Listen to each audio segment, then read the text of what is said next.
менде мындай суроо бар эле. Биздин Ханафи мазхабта рекет сайын кол көтөрүлбөйт. Бирок кол көтөрүү сүннөт деп уктум. Ханафи мазхабты карманып рекет сайын кол көтөрсө болобу?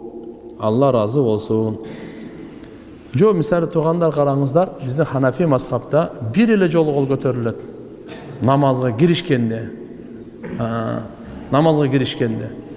А берки башка мазхабтарда, Шафиилерде, Хамбалилерде, же Салафилерде бүгүнкү күндөгү. Алар мисалы ошол рүкүүгө кетип, рүкүүдөн туруп атканда да көтөрөт. Bunday да хадистер бар. Bunday да хадистерди жок дебейбиз.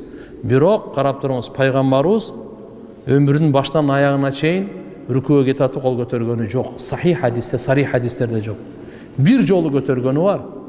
Өзү мурда мындай түшүнүңүздөр да, ислам башталганда харакаттан саканатка келген.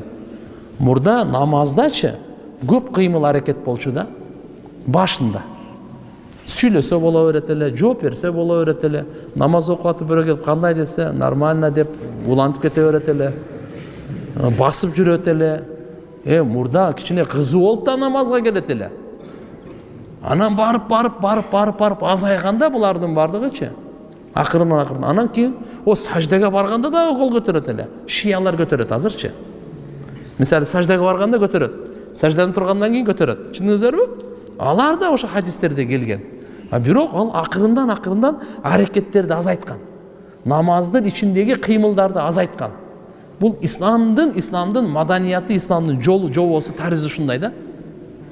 Азайтып туура рүкүүгө баратканда рүкүүдөн кийин да калган, акырында барып булар дагы токтотулгандагы мына эле калганда болду все. Түшүндүңүздөрбү? Абу Бакыр, Умар, Усман, Али разон бардыгы бир эле жолу көтөргөн булар болду. Чекеден китептерде толтура бардыгында. Ибн Аббастан, Абдулла ибн Масудтан, Хазрет Али разияллаху ким дегендерден канча хадистер. Просто бардык хадистерди айтып силерге келип мында түшүндүргөнгө анда убакыт деле жок. Ошон үчүн алхамдулилля биз бир эле жолу көтөрөбүз, болду, ошо бүттү. Түшүндүңүзбү? Анан мына карап туруңуз, сүннөт деп айтып кеп калган. Ушу бир жолу кол көтөргөн дагы эч кандай фарыз эмес, эч кандай важип эмес.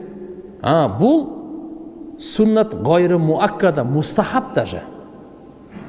Анан беркилерде бул ошол талашсыз биринчи жолу көтөрүү ушул мустахабтын даражасы болсо, а беркилерде сүннөт деп айтканга кандай акыңыз бар? Жок. Түшүндүңүзбү? Бир жолу көтөргөн. Ошон үчүн иншалла караганда мустахабтын ал деңгээлинде эле да. Атак мисалы үчүн айтып аткандарга бардыгына алхамдулилля жооптор толтура. Бара ибн Азибтен мисалы башка бардыгына. Учурга мисалы бардыгына далилдер боло турган болсо, китептерден көрсөтүп бардыгына айтып берип коебуз. Абу Даудда мындай, Термизиде мындай. Ошол убактагы Мадинада имам Малик рахматулла алейх. Имам Малик деген ким? Мадинанын эли көтөргөн эмес. Имам Малик рахматулла алейх жок көтөргөн эмес. Биз билбейбиз, бир эле жолу көтөрүлө болот дейт. Куфада, Меккеде болсо, Абдулла ибн Зубайрдин баласы Аббад радиаллаху анху булардын мынаны көтөрүлгөн эмес.